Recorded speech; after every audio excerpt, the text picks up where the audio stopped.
Hello, in front of me I've got Endorfy Omnis pudding. In this video I'll show you how to set keyboard property.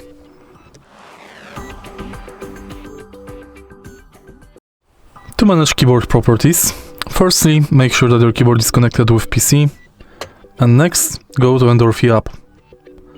Go to Other and set the window keyboard property.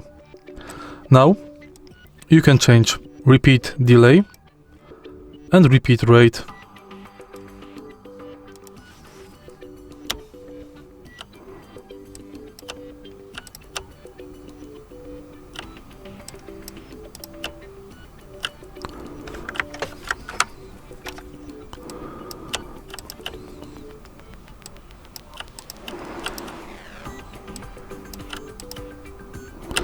In the end, you can change cursor blink rate.